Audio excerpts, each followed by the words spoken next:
Sophie Martinez walked through the crowded halls of Station Harmony, her data pad tucked under one arm. The station was alive with activity today. Students from 100 different worlds filled the corridors, all chattering in their native languages. It was the annual cultural festival, and everyone was excited. Sophie was 19 years old and one of only 12 humans at the Galactic Concordance Academy. She studied, which meant she learned how to communicate with alien species. She was good at it, too. Her professors said she had a natural talent for understanding how different species thought and spoke. "Sophie, wait up," a voice called from behind her. Sophie turned to see her roommate. There was small, about half Sophie's height, with blue feathers and large golden eyes. She forward on 4 legs, her breathing quick from running. "Are you ready for the festival?" I asked, her translator collar converting her chirps into standard galactic speech. "Ready as I'll ever be," Sophie said with a smile. "I still can't believe they asked me to help demonstrate Earth music." "Your species has such strange sounds," I said, but her tone was friendly. "All those drums and stringed instruments, very primitive but interesting." Sophie laughed. She had learned not to take offense at alien observations. What seemed normal to humans often looked strange to others. After all, Earth was classified as a Class 12. Most species couldn't even survive there. The two friends made their way to the central plaza. Thousands of beings gathered there, setting up displays and booths. The air smelled like a mix of cooking foods from countless worlds. Some smells were pleasant. Others made Sophie's eyes water. "I need to get my display ready," I said. "Meet you back here in 2 hours." "Sounds good," Sophie agreed. She watched her friends scurry away, then headed toward the human cultural booth. But she took a wrong turn somewhere. The crowd was thick, and she got pushed down a side corridor. When she looked up, she realized she didn't recognize this section of the station. The lights here were dimmer. No one else was around. Sophie felt her heart beat faster. Her grandfather had always taught her to trust her instincts. Right now, those instincts screamed danger. She turned to go back, but 3 large figures blocked the corridor behind her. They were a reptilian species with thick scales and powerful builds. Each one stood at least 7 feet tall. "Sophie Martinez," the leader said. His voice was cold and mechanical through his translator. "You will come with us." "I don't think so," Sophie said. She kept her voice steady even though fear crawled up her spine. The leader, whose name tag read, tilted his head. "You have no choice, human. Your species has too much influence in the Galactic Council. We will use you to send a message." Sophie didn't wait to hear more. She ran. But the corridor was a dead end. She realized too late that they had herded her here on purpose. She spun around, fists raised. Her grandfather had taught her to fight when she was young. Back on Earth, on his Montana farm, he had shown her how to defend herself. "Grandfather always said I was stubborn," she muttered. The first rushed at her. Sophie ducked under his reaching arms and punched hard at his throat, right where the scales were thinnest. They made a choking sound and stumbled back. The second one grabbed her from behind, but she slammed her head backward into his snout. She heard a cracking sound, and they released her with a howl. But there were 3 of them, and they were strong, very strong. The third hit her with something that sparked with electricity. Pain shot through her body, and her muscles stopped working. She collapsed to the floor, unable to move. "Impressive resistance," said, looking down at her. "For a juvenile of your species, but pointless." They lifted her up and carried her away. Sophie's mind was still working even though her body wouldn't respond. She memorized every turn, every corridor marking, every detail she could see. If she got a chance to escape, she would need to know the way out. They took her to a small ship hidden in one of the station's maintenance bays. Within minutes, they were gone, jumping to faster-than-light travel before station security could respond. Hours later, I returned to the central plaza. She waited for Sophie, but her friend never appeared. After another hour, worry turned to fear. She went to the human cultural booth, but they hadn't seen Sophie either. I reported her friend missing to station security. The officers reviewed camera footage and found the kidnapping recorded in perfect detail. They identified the separatists immediately. A ransom message arrived at Earth's diplomatic headquarters within 6 hours. The message was simple and direct. The wanted Earth to withdraw from 2 contested star systems. If Earth refused, Sophie Martinez would be executed. The message included a video. Sophie sat in a metal chair, her hands bound behind her back. Her face was bruised, but her eyes were defiant. When demanded she begged for her life, she looked directly at the camera and said only one thing.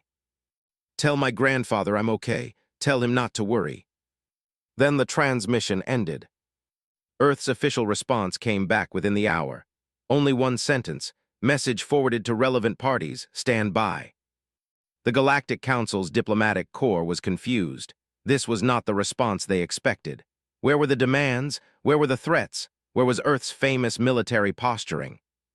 But a few beings, those who had studied human history, felt a chill of recognition. They knew what relevant parties meant.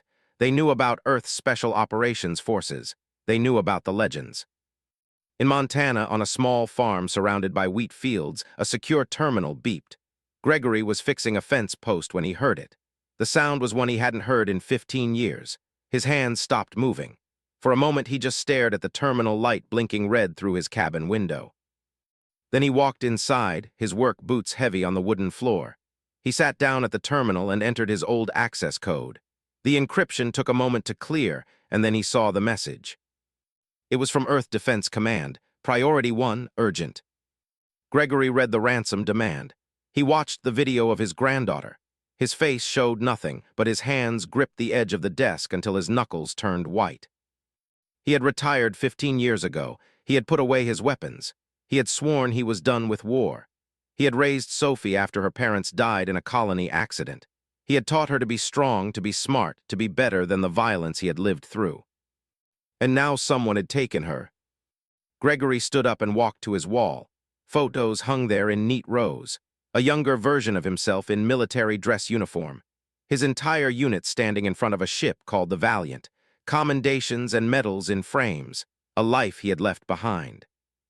He took down one photo. It showed him holding baby Sophie, her tiny hand gripping his finger.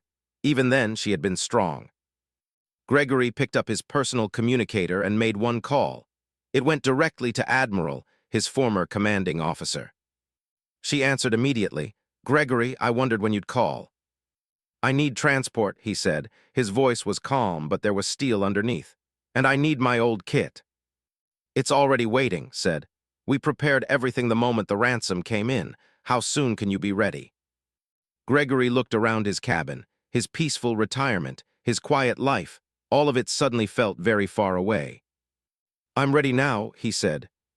In the base, hidden deep in an asteroid field, celebrated with his team. They had successfully captured a human student. They had struck a blow against Earth's growing influence. Soon, the soft humans would negotiate. They would give up territory. They would learn their place. Sophie sat in her cell, her wrists raw from the restraints. But she wasn't afraid. She had seen something on the sensor display when the guards weren't looking. A ship had just entered the system. A military-grade transport moving fast and direct. The Earth defense vessel Relentless cut through space at maximum speed. On the bridge, Commander Brandon Phillips watched the tactical display with growing concern. The base was hidden deep in an asteroid field, surrounded by rocks that would tear apart most ships. "Still no response to our hails," his communications officer reported. "They won't respond," a quiet voice said from behind him. Brandon turned to see Gregory standing in the doorway. The old soldier wore civilian clothes still, but something about him had changed. The retired farmer was gone. In his place stood someone else entirely. "Sergeant Major," Brandon said respectfully, "your equipment is ready in Armory Bay 3. Gregory nodded and headed below. Brandon watched him go, then turned to his helmsman. "How close can we get without being detected?" 2,000 kilometers, sir. Maybe less if we use the asteroids for cover." "Get us there," Brandon ordered, "and prep the stealth pod." In the armory, Gregory found his old equipment waiting. Someone had maintained it perfectly over the years. His armor was old by current standards, but it had been built to last. It was designed for the worst environments in the galaxy, places where other species couldn't survive. He checked each piece carefully. The helmet with its advanced sensors, the reinforced plating that could take hits from plasma weapons, the environmental systems that would let him breathe in vacuum or toxic atmospheres. Everything was exactly as he remembered. The weapons were there too. A plasma rifle modified for human physiology, a kinetic pistol that fired solid rounds, simple but effective, combat knives made from Earth steel, and other tools, things he hoped he wouldn't need. A hologram flickered to life beside him. Admiral appeared, looking older than when he'd last seen her in person. "Gregory," she said, "I wanted to brief you personally." "I'm listening," he said, continuing to check his equipment.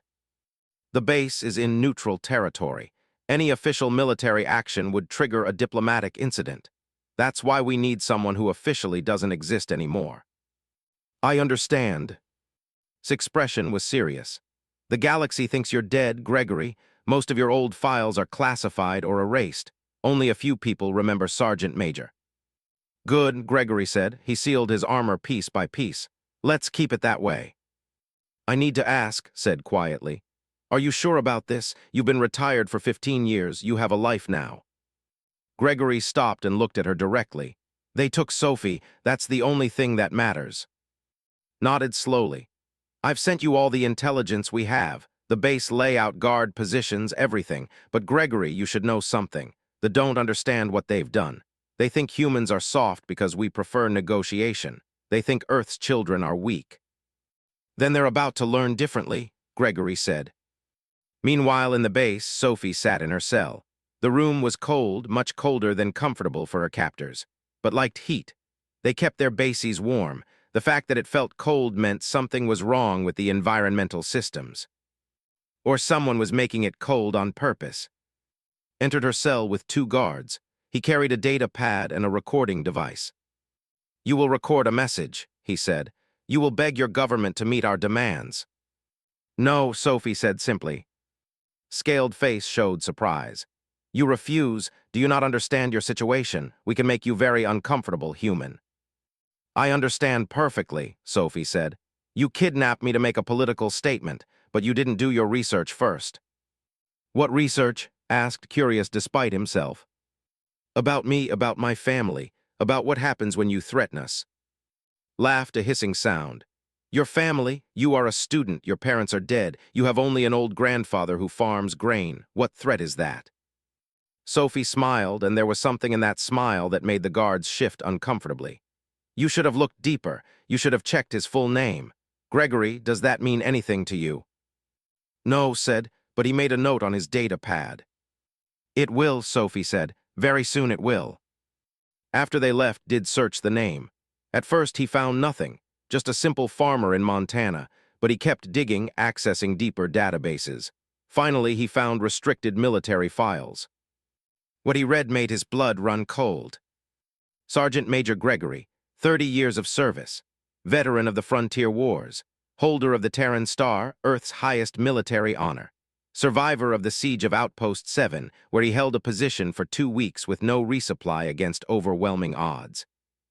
Leader of Operation Dark Star, where he single-handedly extracted 12 hostages from a fortified pirate stronghold.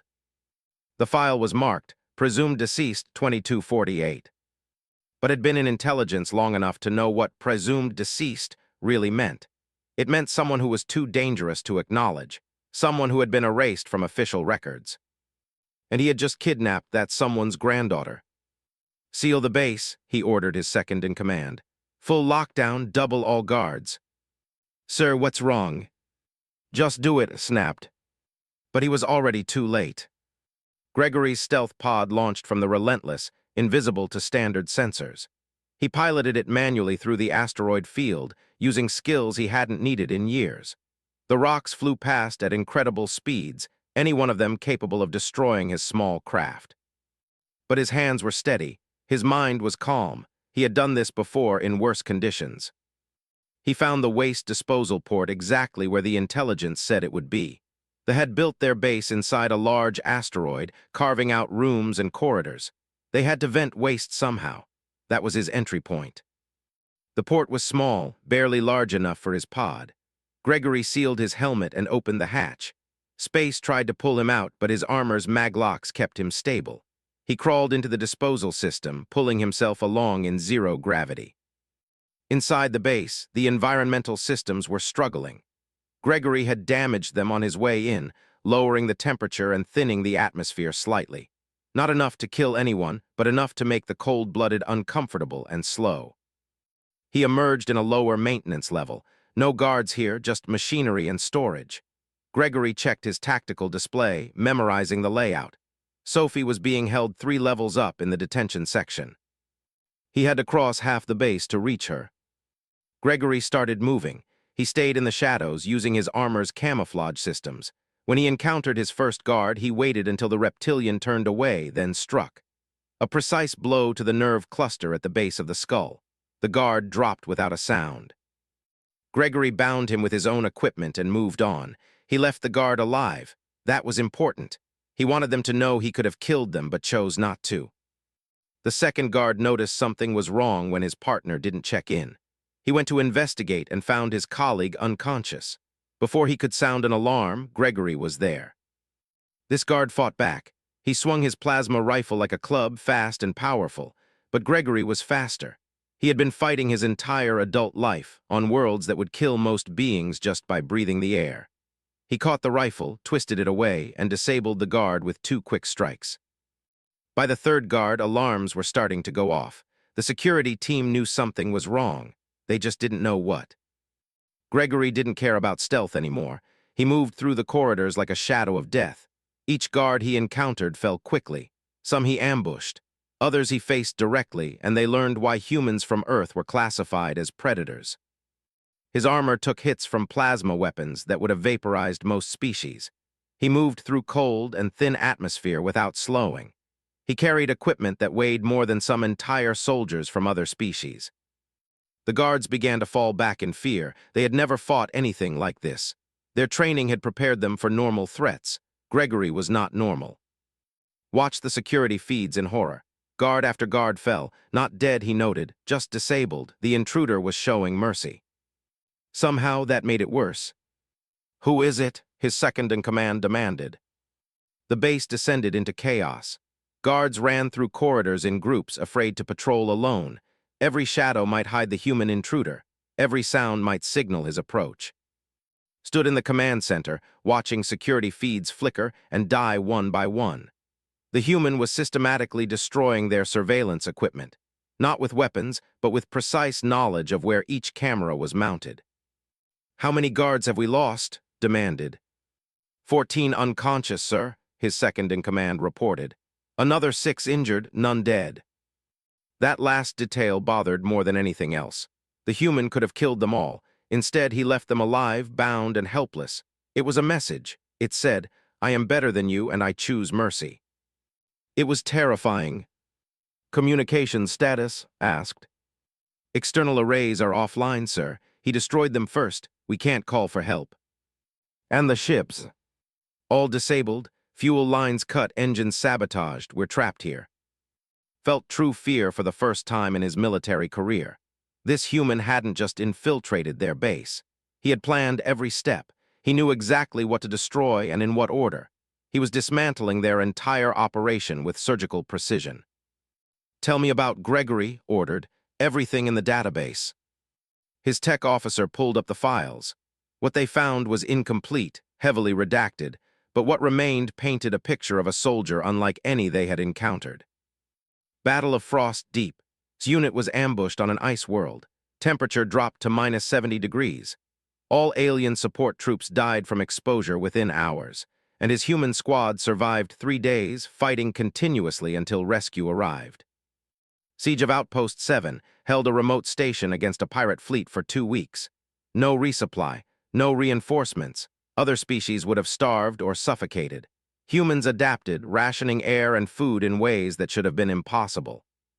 Operation Dark Star, 12 hostages held in a pirate stronghold. The facility was a maze of tunnels and traps. Went in alone, extracted all 12 hostages alive and fought his way out. The pirates never understood what hit them. "He's not just a soldier," the tech officer said quietly. "He's a specialist in impossible situations. They sent him where no one else could survive." "And we took his granddaughter," said. The full weight of his mistake finally settled on him. Gregory reached the detention level. The blast door ahead was thick, designed to withstand heavy weapons. 6 guards stood ready behind portable barriers, their plasma rifles aimed at the corridor. He could see Sophie on the security feed he had tapped into. She sat calmly in her cell, watching her guards with steady eyes. Good. She wasn't panicking. He had taught her better than that. Gregory approached the blast door and stopped just outside weapon range. He activated his external speakers. He called out, "I know you're listening. I'm going to give you one chance." In the command center, hesitated, then activated his own speakers. "I'm listening, human. Release my granddaughter now. Walk away, I'll let you live." "And if I refuse?" asked, though he already knew the answer. "Then I come in, and you learn exactly why Earth classifies me as a weapon, not a soldier." Looked at his guards surrounding Sophie. They were good soldiers, well-trained and experienced, but they were terrified. He could see it in their body language, hear it in their rapid breathing. "You're alone, one human against dozens of. Those odds don't favor you." Gregory's response was calm. "I've faced worse. I have weapons pointed at your granddaughter's head right now. If you attack, she dies." "No," Gregory said, "she won't." "You sound very confident." "I am because I taught her myself." Frowned, what did that mean? Before he could ask, Gregory began placing charges on the blast door. "Stop him," ordered. "Shoot through the door." Plasma bolts melted through the metal, but Gregory had already moved. He worked from the side, protected by the door's angle. The charges were small but precisely placed. He wasn't trying to blow the door apart. He was cutting specific points. "Prepare to fire the moment he enters," told the guards around Sophie. "If he moves, kill the girl." Sophie heard the order. She closed her eyes and took a slow breath. Her grandfather had taught her many things growing up: how to track animals through the Montana woods, how to read weather patterns, how to survive in wilderness, and how to fight. She had always thought those lessons were just part of life on a farm. Now she understood. He had been preparing her for this, for a galaxy that didn't understand humans, for a universe that would see her as prey. The charges detonated. The blast door buckled inward but didn't explode. Instead, it collapsed at precise stress points, creating an opening just large enough for a person. Gregory stepped through into a room full of weapons pointed at him. 6 guards, all with clear shots. Sophie in the center with himself holding a pistol to her head. "Drop your weapon," ordered, "or she dies." Gregory looked around the room. His helmet visor was down, hiding his expression. He seemed to be calculating something. Then slowly, he lowered his rifle and set it on the ground. "Smart choice," said. "Now remove your helmet. I want to see your face when I tell you that you've failed." Gregory reached up and unsealed his helmet. He pulled it off, revealing a weathered face with gray hair and cold blue eyes. He looked at Sophie, and she saw something in those eyes. Not fear, not surrender. "A signal." "You wanted to know about humans," Gregory said too. His voice was calm, almost conversational. "Let me teach you something. I don't want lessons from you, human. I want you to watch as I execute your granddaughter and prove that Earth's warriors are nothing special." "Too late," Gregory said. "The lesson has already started." He began to speak, and Sophie understood immediately. He wasn't surrendering. He was giving her information. "Your species has good reflexes," Gregory said. "About 0.3 seconds from decision to action. Humans average 0.15. Did you know that?" Frowned. "What are you talking about?" "Your weapon," Gregory continued, looking at the pistol pressed to Sophie's head. "It requires 2 pounds of pressure on the trigger. Sophie has been tracking that pressure since you pressed it there. She knows exactly how much force you're applying." Sophie's eyes were locked on her grandfather now. She understood. He was giving her tactical data. "Your eyes process visual information at about 60 frames per second, Gregory said. "Humans process at 90. It gives us a significant advantage in reading movement and intention." "Enough," shouted. "What is the point of this?" Gregory's expression hardened. "The point is that you think you're holding a hostage, but you're actually restraining a predator who has been waiting for the exact right moment. You're bluffing. She's a child, a student, not a soldier." "She's my granddaughter," Gregory said. "I raised her, I trained her, and right now she's more dangerous than you can imagine." The moment stretched out. His finger began to tighten on the trigger. Sophie moved. Everything Gregory had taught her crystallized into a single fluid motion. She turned inside script, exactly the way her grandfather had shown her 1,000 times on the farm. Her hand redirected the pistol away from her head. Her elbow struck weapon arm at the joint, and she felt bones break. The pistol discharged into the ceiling. Sophie continued her motion, using her own weight and momentum against him. She had grown up on a high-gravity world, wrestling with cattle and lifting farm equipment. Her strength was shocking to the... His arm snapped, he screamed and stumbled backward.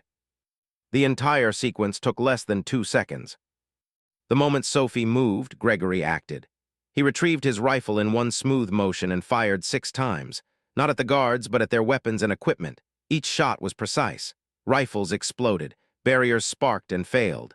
The guards dove for cover, disarmed and confused. Father and granddaughter moved in perfect synchronization. Years of working together on the farm, of training together in the woods, of being family, all came together in this moment. Within 5 seconds, the room was secure. The guards were disarmed and cowering, clutched his broken arm, his face showing shock and pain. Gregory moved to Sophie and quickly checked her for injuries. Bruises, cuts, signs of rough treatment, but nothing critical, nothing permanent. "You okay, kid?" he asked quietly. "Better now," Sophie said. Her voice was steady, but her hands were shaking slightly. Adrenaline was wearing off. Gregory handed her a small pistol from his equipment. "Let's go home." Together they walked out of the cell. The remaining guards in the corridors took one look at them and fled. They had seen what happened to their colleagues. They wanted no part of fighting these 2 humans. As they reached the hangar level, his voice called after them. He was being helped by his few remaining loyal guards. "Why?" asked pain and confusion in his voice. "Why didn't you kill us? You could have, easily." Gregory stopped and turned. He looked at the broken leader for a long moment. "Because Sophie was watching," he said finally. "I needed her to see that we're better than our worst impulses. That's what separates from predators. We choose mercy not because we're weak, but because we're strong enough to make that choice." The small craft launched from the base and headed toward the waiting Relentless. Gregory piloted with steady hands while Sophie sat in the co-pilot seat, watching the stars streak past. Neither of them spoke at first. The adrenaline was fatting, leaving exhaustion in its wake. Sophie's hands had stopped shaking, but she felt the weight of everything that had happened settling onto her shoulders. The Relentless appeared ahead, its massive bulk reassuring against the darkness of space. The ship's tractor beam caught their small craft and pulled them into the hangar bay. Commander Brandon was waiting when they landed. Medical teams stood ready with equipment and stretchers. "I can walk," Sophie said when they approached with a stretcher. Brandon looked at Gregory, who nodded. "She can walk, but she needs a full medical scan. They had her for almost 2 days." The medics escorted Sophie to the ship's medical bay. She went without argument, knowing it was necessary. Gregory started to follow, but Brandon stopped him. "Sir, there's something you need to know. Galactic Council security forces are inbound. They detected weapons fire and unauthorized military activity in neutral space." "How long?" Gregory asked. 20 minutes, maybe less." Gregory nodded. "More than enough time. Make sure all evidence of Sophie's treatment is documented. I want a complete medical and psychological record." "Already being done, sir. An admiral wants to speak with you." In the medical bay, Sophie sat on an examination table while a doctor ran scanners over her. The physician was human, an older woman with kind eyes. "Bruising on your wrists and ankles from restraints," the doctor said, making notes. "Several contusions on your ribs and back, minor lacerations, signs of stress and sleep deprivation, but nothing permanent. You're a tough young woman." "My grandfather taught me to be tough," Sophie said quietly. "He taught you well." The doctor applied treatment gel to the worst bruises. "These will heal in a few days. The psychological effects might take longer. Have you considered talking to someone?" "I'll be fine," Sophie said, but even as she said it, she wondered if it was true. She had been kidnapped, threatened, hurt. She had fought back and won, but the memory of those hours in captivity wouldn't fade quickly. Gregory entered the medical bay, still in his armor. He had removed his helmet, and Sophie could see the concern in his eyes. "Can I have a moment?" he asked the doctor. "Of course, I'm done with the immediate examination anyway." The doctor left them alone. Gregory sat down beside Sophie. For a long moment, he just looked at her, as if making sure she was real and safe. "I'm sorry," he said finally. Sophie looked at him in surprise. "For what? You saved me." "I'm sorry you needed saving. I'm sorry my past put a target on your back. If those hadn't known about our connection, they might never have taken you." "That's not your fault," Sophie said firmly. You didn't kidnap me, they did, they made the choice, they're responsible. Gregory smiled slightly. You sound like your grandmother. She used to say the same thing when I blamed myself for things beyond my control. Sophie had never met her grandmother. The woman had died before Sophie was born, but she knew Gregory had loved her deeply and still missed her. Did I do the right thing? Sophie asked suddenly. In that cell when I fought back, was that the right choice? You survived, Gregory said. That's what matters. But I hurt someone, I broke his arm. I've never hurt anyone before. Gregory took her hand gently. You defended yourself against someone who would have killed you. That's not wrong, Sophie, that's survival. But I understand why it bothers you. It should bother you. The day it doesn't is the day you become something you're not. How did you do it? Sophie asked. All those years in the military, all that fighting, how did you stay yourself? Gregory was quiet for a moment, thinking. I held on to the reason I fought. I wasn't fighting because I enjoyed it. I was fighting to protect people who couldn't protect themselves. When you have that reason, that purpose, it keeps you human even in the worst situations. Is that why you spared them? Partly, but also because I wanted you to see that we're better than just our survival instincts. Yes, we're harder to kill than most species. But that's not all we are. We're also capable of mercy, of choosing not to use our full strength even when we could. Sophie absorbed this, then asked, what happens now? Now we go home. You recover, you return to your studies, you live your life. And you? Gregory hesitated. I go back to the farm, back to retirement. But Sophie saw something in his expression. You don't sound sure. Before Gregory could answer, Commander Brandon entered. Sergeant Major, the Galactic Council ships are here. They're requesting to board and investigate. Let them, Gregory said. We have nothing to hide. An hour later, Sophie sat in the ship's briefing room with Gregory, Commander Brandon, and 3 representatives from the Galactic Council security forces. They were a mixed group. And surprisingly. The officer introduced herself as commander. She was older than, with scales and an air of authority. We have recovered the separatist base, said. All surviving members are in custody. They have confessed to the kidnapping of Sophie Martinez and confirmed that Gregory conducted the rescue operation.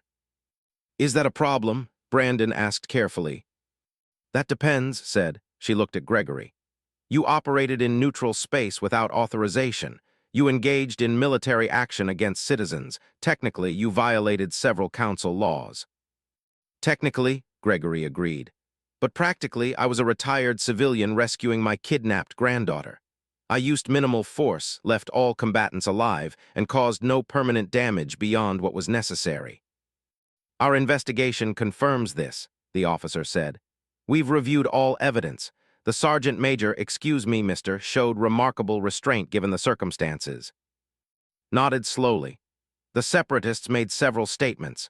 They claim you moved through their base like a ghost, that you disabled their entire operation single-handedly, that you demonstrated capabilities they thought were myths about species.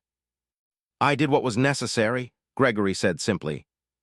They also claim, continued, that you could have killed them all but chose not to. Why? Gregory looked at Sophie, then back to. Because I wanted them to learn something more valuable than fear. I wanted them to understand that Earth's strength isn't just physical. It's moral. We can be the most dangerous species in the galaxy, but we choose not to be.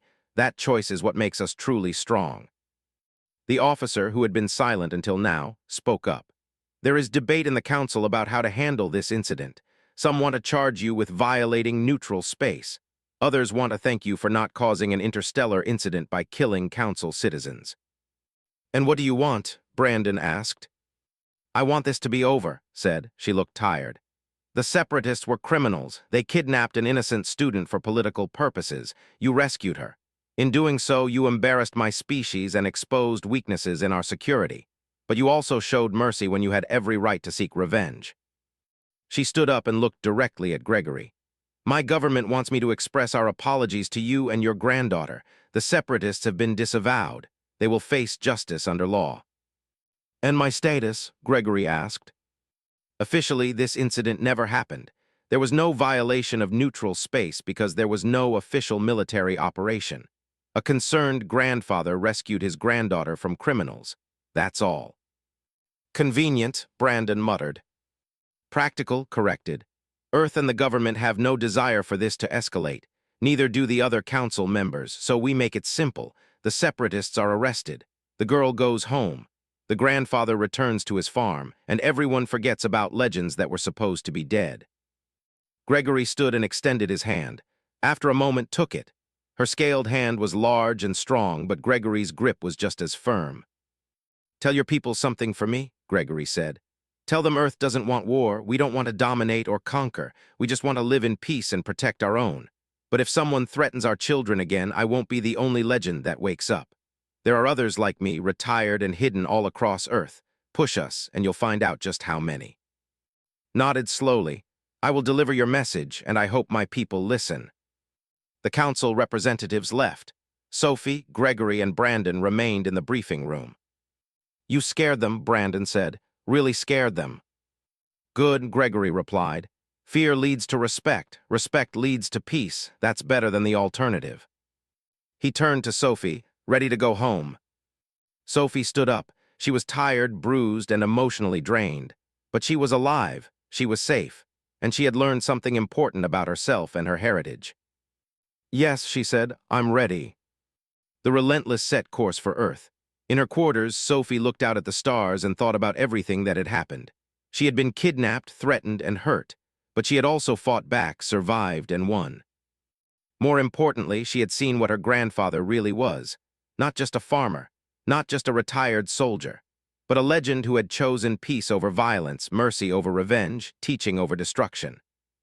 3 weeks after the rescue, Sophie Martinez stood outside the main entrance of the Galactic Concordance Academy. Students streamed past her in the morning light, heading to their classes. Some stared at her, others whispered. A few nodded respectfully and kept walking. Everyone knew what had happened. News traveled fast in the academy, and Sophie's kidnapping and rescue had become the main topic of conversation. I up beside her, feathers ruffled with anxiety. "Are you sure you want to do this? You could take more time off. No one would blame you." "I've had enough time off," Sophie said. "I need to get back to normal." "Normal," I repeated doubtfully. "I'm not sure anything will be normal for you anymore." She was right. As Sophie walked to her first class, other students gave her a wide berth. Her usual study partner had found someone else to work with. During lunch, the cafeteria grew quiet when she entered. It hurt more than Sophie wanted to admit. She had come to the academy to learn, to make friends, to build bridges between humans and other species. Now she was isolated, marked by what had happened to her. Professor, her linguistics instructor, asked her to stay after class. "How are you doing, Sophie?" the professor asked. She was human, one of only 3 human faculty members. "Fine," Sophie said automatically. "That's not what I asked." Professor sat down across from her. "Everyone knows what happened. They're afraid of you now." "I didn't do anything wrong," Sophie protested. "I know that, you know that, but they see you differently now. Before, you were just another student. Now you're the granddaughter of a legend. You're the girl who fought back against kidnappers and survived. That's intimidating to species who aren't from." Sophie slumped in her chair. "So what do I do?" "You keep being yourself. You show them through your actions that you're still the same person. It will take time, but they'll come around." Professor smiled slightly. "And if they don't, that's their problem, not yours." Meanwhile, back on Earth, Gregory sat in a meeting he hadn't expected to attend. Admiral had requested his presence at Earth Defense Command headquarters. He had flown in from Montana, uncomfortable in civilian formal clothes, and now sat in a conference room with several high-ranking officers. "Thank you for coming," Gregory said. "I know you value your privacy." "I do, so why am I here?" A younger officer, Captain Lisa Flores, activated a holographic display. It showed news feeds from across the galaxy. "Your rescue operation had consequences," she said. "The story spread through unofficial channels, military intelligence networks, diplomatic circles, even civilian news in some sectors." Gregory watched as various reports scrolled past. Most were incomplete or inaccurate, but they all had the same theme. A legendary human soldier had come out of retirement to rescue his granddaughter. "We've had inquiries," said. "Lots of them. Other governments want to know if you're still active. Some want to hire you as a consultant. A few want reassurance that you're actually retired." "I am retired," Gregory said firmly. "But you came back," Captain Flores pointed out. You proved you still have the skills, the equipment, the knowledge. That makes you a potential asset or a potential threat, depending on perspective. Gregory sighed. I came back for Sophie, that's all. I'm not looking to rejoin the military. I'm not interested in contract work. I just want to go home and grow wheat. We understand, said, but there's one request I think you should hear. Another hologram appeared. This one showed Commander, the officer who had investigated the incident. Mr. The recording began. I am contacting you with a formal request from the Security Council. We wish to hire you as an instructor. Gregory raised an eyebrow, gestured for him to keep watching. Your actions during the rescue demonstrated capabilities we do not fully understand, continued. More importantly, they demonstrated a philosophy of restraint that we admire. We would like you to teach our security forces not about violence, but about when not to use violence, about mercy from a position of strength. The recording ended. Gregory sat back in his chair, processing this. What do you think? Asked. I think it's ironic, Gregory said. I spent 30 years teaching humans how to fight. Now they want me to teach aliens how not to. It's an opportunity, Captain Flores said, to build better relationships with to share human philosophy and values, to prevent future incidents like Sophie's kidnapping. Gregory thought about it. He thought about Sophie, struggling at the academy because people were afraid of her. He thought about the galaxy's misconceptions about humans. He thought about the choice between isolation and engagement. Let me think about it, he said finally.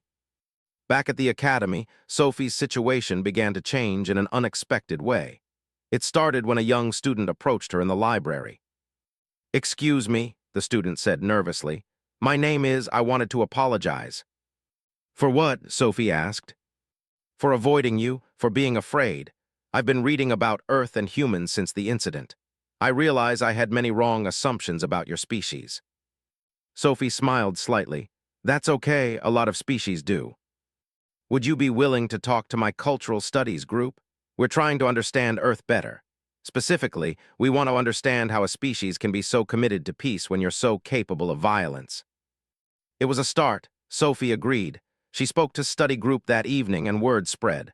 Other students began approaching her with questions, not out of fear but genuine curiosity. What was Earth really like? How did humans survive there? What was it like growing up on such a dangerous world? Sophie answered honestly. She talked about her grandfather's farm, about the simple joy of growing things. She talked about Montana's harsh winters and beautiful summers. She described how humans learn to work with their environment instead of just conquering it. We're strong because we have to be, she explained. But that doesn't mean we want to fight. It just means we can protect the things we love when necessary. The students began to understand. Sophie wasn't a threat. She was just a person, shaped by her world the same way they were shaped by theirs. I noticed the change first. People are talking to you again, she said happily. Real conversations, not just nervous greetings. I think they're starting to see past the fear, Sophie said. It helps that I'm just being myself. Your grandfather would be proud. 2 months after the incident, Gregory made his decision. He contacted Commander and accepted her proposal, but with conditions. I'll teach your people, he said via secure transmission. But not about combat. I'll teach them about judgment, restraint, and the philosophy behind choosing mercy. I'll do this for 6 months, no more, and I reserve the right to end the arrangement if I feel it's not productive. Agreed immediately. When can you start? After I visit my granddaughter, Gregory said. I need to see how she's doing. He arrived at Station Harmony a week later. Sophie met him at the docking port, and he was relieved to see her smiling genuinely. You look better, he said, pulling her into a hug. I feel better. Things have changed here. People are actually interested in learning about Earth now, not just being afraid of it. They walked through the station together, and Gregory noticed other students nodding respectfully to Sophie as they passed. She had earned their respect, not through fear, but through her actions and character. I heard about the offer, Sophie said. Are you really going to teach them? I am, for a little while at least. Someone needs to show them that humans are more than just our reputation. That's what I've been doing here, Sophie said, showing them who we really are. Gregory smiled, like grandfather, like granddaughter. They had dinner together in the station's Human Cultural Center. Sophie told him about her classes, her research, her plans for the future. She was thinking about specializing in diplomatic communication, helping bridge the gap between human and alien cultures. "That's good work," Gregory said. "Important work, maybe more important than what I did all those years." "Your work mattered too," Sophie insisted. "You protected people, you still are in a different way." "We're both teachers now," Gregory observed, "just in different classrooms." The next morning, Gregory prepared to leave. At the docking port, Sophie walked with him to his transport. "Be careful," she said. "They'll respect you, but there might be some who still resent what happened."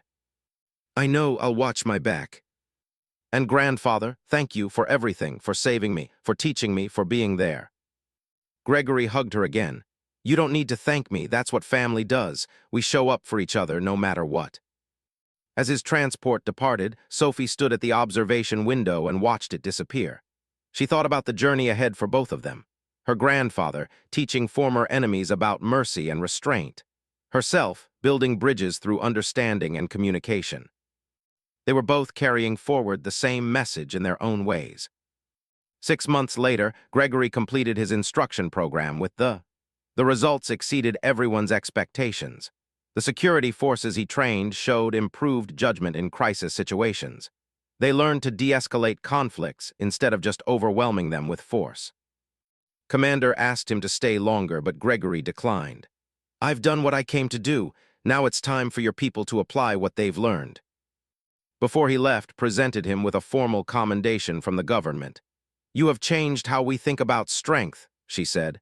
"That is a greater gift than any weapon." Gregory returned to Montana, to his farm and his quiet life, but something had changed. His terminal no longer gathered dust. He received regular messages from the security forces asking advice on situations they encountered. He answered when he could, sharing his experience and wisdom. Sophie graduated from the Galactic Concordance Academy with highest honors. She received job offers from multiple governments, including Earth's diplomatic corps. She chose to stay at the academy as a junior instructor, teaching and cultural communication. Her classes were popular. Students from all species wanted to learn from the human who had survived kidnapping, who had fought back and won, but who had chosen to build bridges instead of walls. 1 year after the incident, Sophie received a message from her grandfather. It was short, as his messages usually were. "Saw your class enrollment numbers. You're teaching more students than I ever did. Proud of you, kid. Keep making the galaxy better." Sophie smiled and sent a reply. "Learning from the best. When are you visiting?" "Soon. Got a request from the military. They want similar training to what I did with the thinking about accepting. Thought I'd stop by the station on the way." Sophie laughed. So much for quiet retirement. But she understood. Her grandfather had spent his whole life protecting people. That didn't stop just because he was older. He had found a new way to serve, teaching others how to be strong without being cruel. And she was doing the same in her own way. The incident that had started with a kidnapping had grown into something larger. It had forced the galaxy to reconsider their assumptions about humans, and it had shown that strength wasn't just about surviving harsh environments or winning fights. Real strength was choosing mercy when you could destroy. Real strength was teaching when you could dominate. Real strength was building connections when you could build walls. Gregory had lived that philosophy his entire life. Now he was sharing it with the galaxy. And Sophie Martinez, his granddaughter, was carrying forward that legacy. They had both learned the same lesson taught by Earth itself. Survival made you strong, but what you did with that strength defined who you were. The separatists had gone after a student, thinking she was just another soft target. They hadn't known they were provoking a legend. But the real lesson wasn't about the legend. It was about what that legend represented. A species that had clawed its way up from a brutal world that had every reason to be violent and cruel, but had instead chosen to be better. That was the true power of humanity. Not their ability to survive or fight, but their ability to choose compassion even when it would be easier to choose violence. The galaxy was slowly learning that lesson, and Sophie and Gregory were among the teachers showing them the way. The legend had never been about one man. It was about what humanity could become, what they had chosen to become. And that choice rippled across the galaxy, changing everything. And she understood now that she carried that same potential. She was human, she was from Earth, But she was also Sophie Martinez, a student, a friend, a person who could choose kindness even in a galaxy that didn't always value it. That choice was her real strength. Stared at him. You spare us to teach your granddaughter a lesson. I spare you to teach you a lesson, Gregory corrected. Tell everyone what happened here. Tell them what it means to threaten Earth's children. We don't seek war, we don't want conflict, but we will always come for our own, always.